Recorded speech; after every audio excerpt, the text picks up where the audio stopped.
is an ASMR channel now, so my bad if I talk loud. Today I'm going to be reading a school book.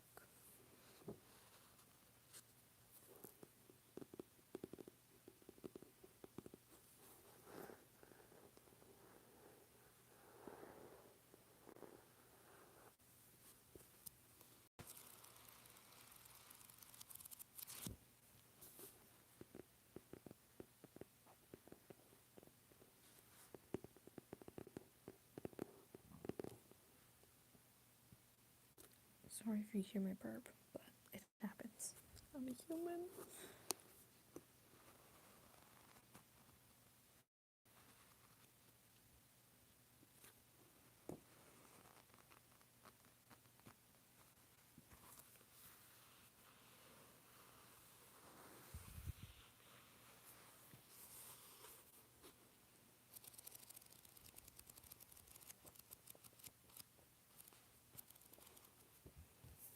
So here is what's going on. Basically, this is a school book, and I read about 47 pages. There's a sticky note here. Yeah, I read 47 pages. And I need motivation to read this. So here I am reading it to you. Now this is the Stephen King, The Wind Through the Keyhole, and like I said, it's just going to be for motivation mostly for me, so yeah. I've never ever read a Stephen King book. This is my first one. I might talk to my teacher about switching my book because this is due March 20th and there's 307 pages, so you know.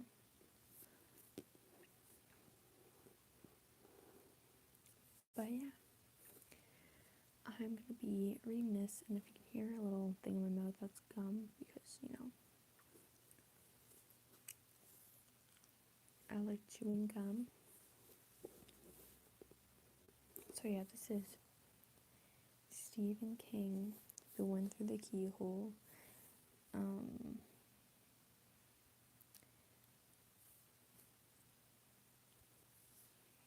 So yeah.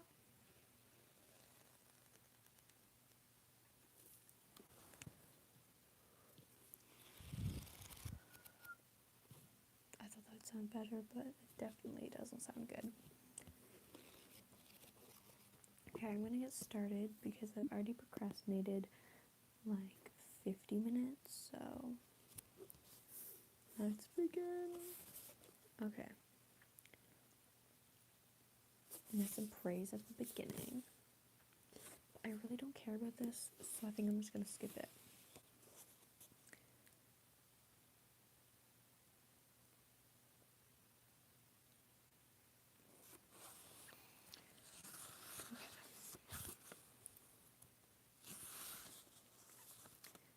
This is for Robin Firth in the gang at Marvel Comics.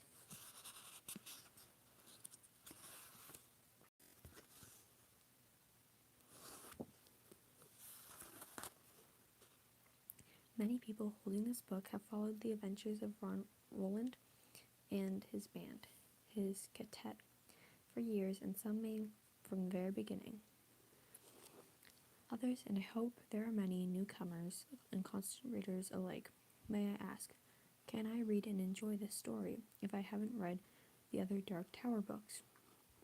My answer is yes, if you keep a few things in mind. First, Midworld lies next to our world, and there are many overlaps.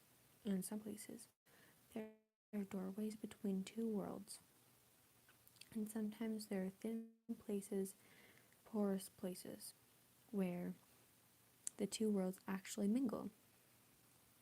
3 of Roland's Catet, Eddie, Susanna, and Jake have been drawn separately from troubled lives in New York into Roland's mid-world quest. The fourth traveling companion, a Billy Bumbler named Oi, a golden-eyed creature native to the mid-world. The mid-world is very old and falling to ruin, filled with monsters and untrustworthy magic. Second, Roland's death chain of Gleed is a gunslinger, one of the small bands that tries to keep order in increasingly lawless world. If you think gunslingers of Gleed as strange combination of knights around, I really don't know how to say these words. Like I'm a terrible reader, if you couldn't already tell.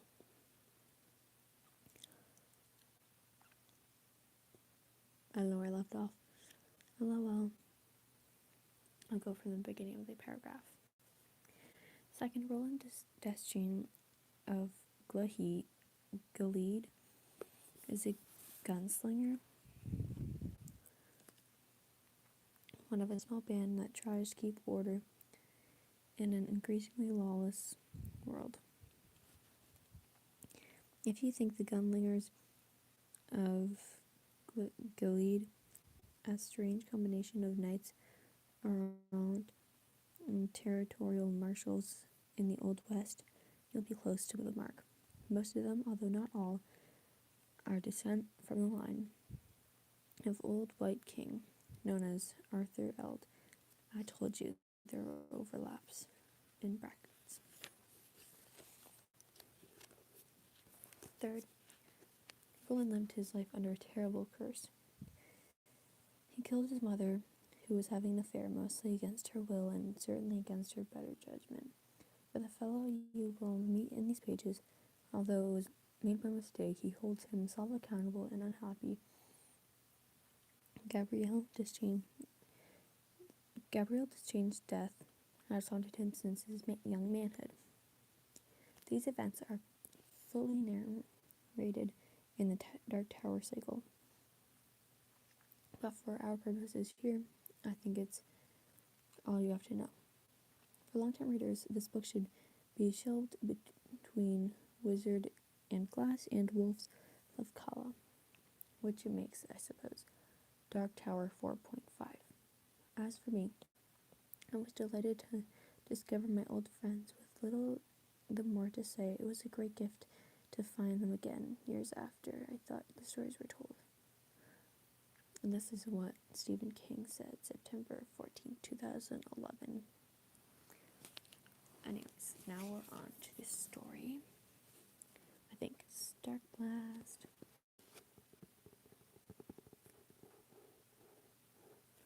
Every time it's like a new chapter, I'll take a few seconds to like ASMR triggers.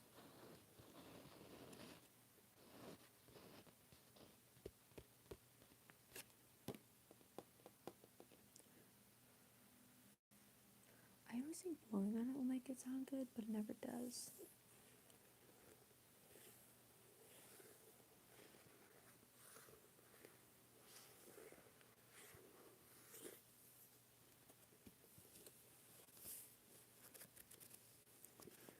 The chapters are very short at the beginning, so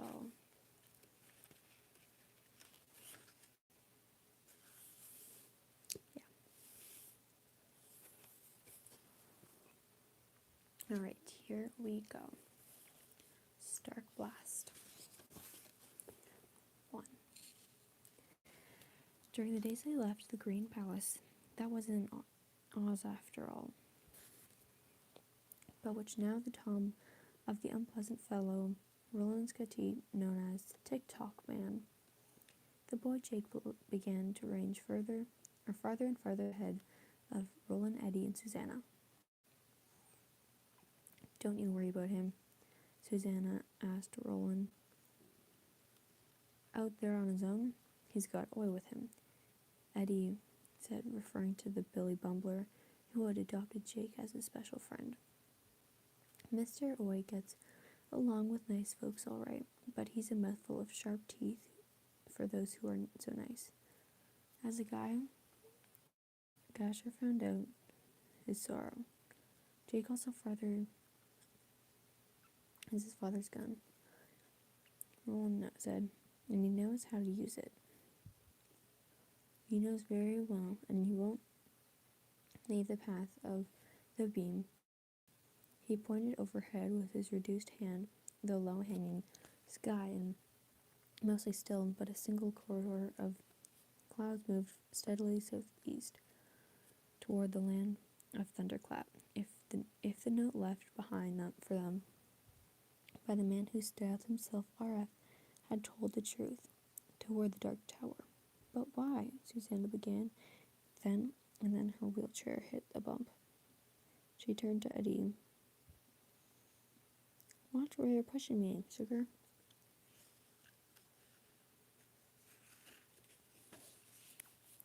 Sorry, Eddie said. My public work hasn't been doing any maintenance.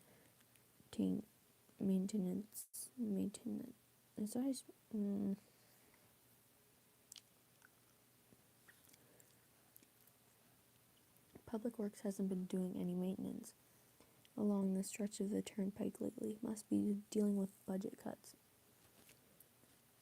It wasn't a turnpike, but it was a road. There had been 2 ghostly ruts with occasional tumbleback shack to mark my way.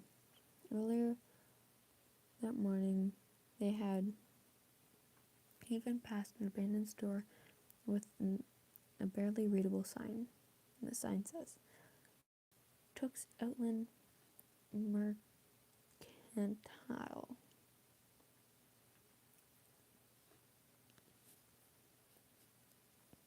They investigated inside for supplies. Jake and Oy still had been with them then, and had found nothing but dust, ancient cobwebs, and the skeleton of what had been either a large raccoon or a small dog or a billy bumbler. Oy had taken a cursory sniff, then pissed on the bones before leaving the store to hit the hump in the middle of the old road. The squiggle of tail curled around him, his face back the way he had come, sniffing the air. Roland had seen a bumbler to do this several times lately, and although he had nothing, he pondered it. Someone's trailing them, maybe. He didn't actually believe this, but the bumbler's postured, nose-filled, ears prickled, tail curled, called up on some new memory or association that he couldn't quite catch. What does Jake want to be his own? Susanna asked. Do you want to find it worrisome? Susanna of New York, Roland asked. Yes, Ronald. Actually, I find it worrisome. She smiled amiably enough, but in her eyes, the old mean light sparkled. That was the Detta Walker part of her, Ronald reckoned. It would never have been completely gone, and he wasn't sorry. Without the strange woman she had once been, still buried in her heart like a chip of ice. She would have only been a husband black with no legs below the knees. With Detta on board, she was a person to be reckoned with, a dangerous one, a gunslinger. He has plenty of stuff to think about, Eddie said quietly. He's been through a lot. Not every kid comes back from the dead, and it's like Roland says, if someone tries to face him down, it's someone who's ought to be sorry. Then he stopped pushing the wheelchair, arms sweat from his brow, and looked at Roland. Are there someones in this particular suburb of nowhere, Roland, or have they all moved on? Oh, there are a few, I wot. He did more than wot. They had been peeked at several times as they continued their course along the path of the beam. once by a frightened woman, her arms around two children and a babe hanging in a sling from her neck, once by an old farmer, a half nudie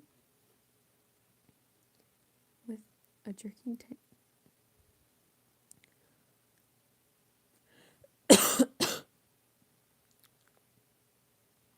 I'm so sorry. Once by a frightened woman with her arms around two children and a babe hanging from in a sling from her neck. Once by an old farmer, a half-mute with a jerking tentacle that hung from one corner of his mouth. Eddie and Susanna had seen none of these people or sensed the others that Roland felt sure had.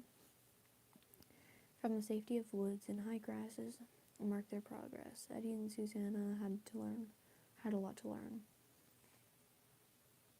But they had learned at least some of what they would need, it seemed, because Eddie now asked, "Are they the ones Oi keeps sending up by us?"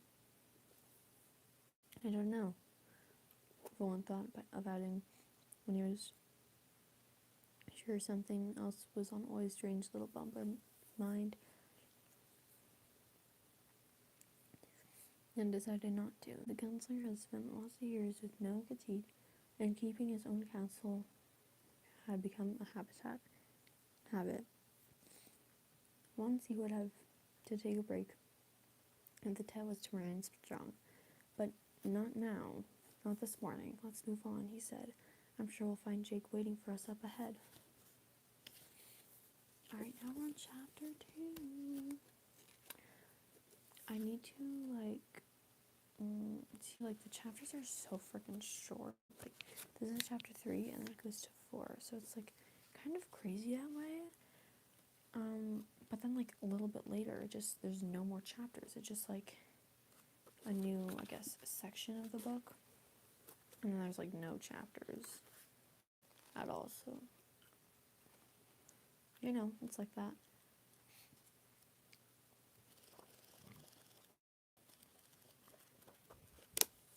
But, yeah. I guess it's time to keep reading. 2 years later, just shy of noon, they breasted a rise and halted,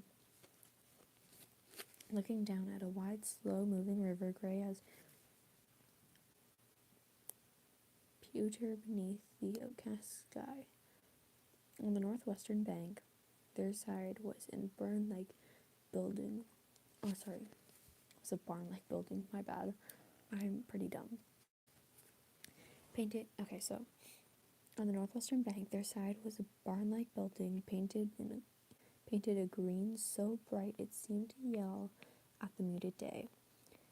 Its mouth jutted out of the water on pilings and painted a similar green. Docked to these pilings by the thick hawsers was a large raft easily 90 feet by 19,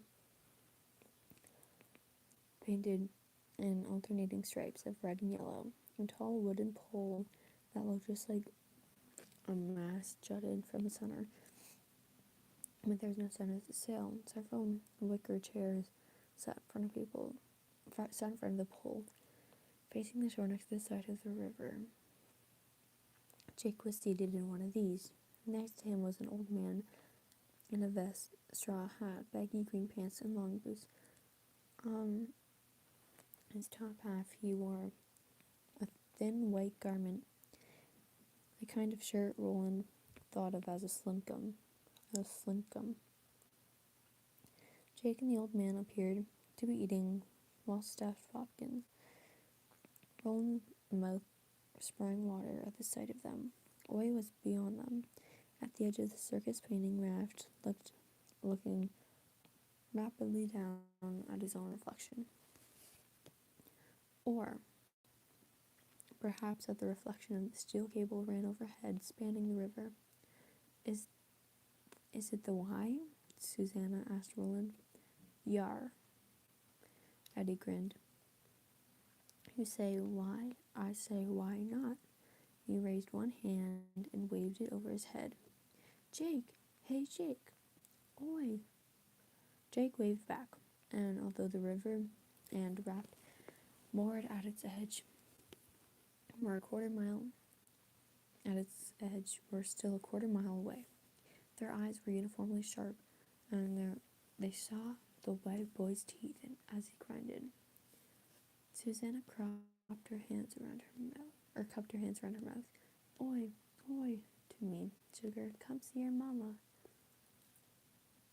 Uttering shrill yips that were not the closet they could get to barks, Oi flew across the raft, disappeared in the barn-like structure, then emerged on their side, again charging up the path with his ears lowered against his skull and his gold ringed eyes bright. Slow down, Sug. You'll give yourself a heart attack, Susanna shouted, laughing. Oi seemed to take this as an order to speed up. He arrived at Susanna's wheelchair in less than 2 minutes, jumped onto her lap, and then jumped out again and looked at them cheerfully. Olin, Ed, Suze. How Sir Throcken, Roland said, using the ancient word for the bumbler he'd heard in the book he read to him by his mother. The Throcken and the Dragon. Oi lifted his leg, watered a patch of grass, and then faced back of the way they had come, scenting at an air eyes over the horizon. Why does he keep doing that, Roland? Eddie asked. I don't know, but he almost knew. Was it some old story, the Throcken and the Dragon, but one like it? Roland thought so. For a moment, he thought of green eyes, watchful in the dark, and a little shiver went through him, not fear exactly, although it might have been part of it, but remembrance. Then it was gone. There'll be water if God wills it. He thought he'd only realized if he'd spoken aloud what Eddie said. Huh? Never mind, Roland said. Let's have a little flavor with Jake's new friend, shall we? Perhaps he has an extra popkin or two. Eddie tired of the chewy staple and they called the gunslinger burritos, brightened immediately. Hell yeah, he said. He looked at me in imaginary. Shut up and push, honeybee, Susanna said. Eddie shut up and pushed. And that moves us to chapter 3. So, I don't know if I'm ever going to make one of these. I do need to read my book in literally 14 days. Off 2 weeks. It has to be done in 14 days. I don't have the 14th day to read it. So, I just need to, speed read, I guess, but not really. Yeah.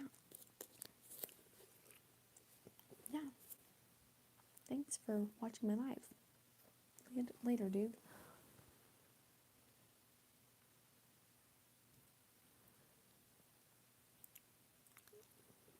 Sorry, I just want to, see, how do I,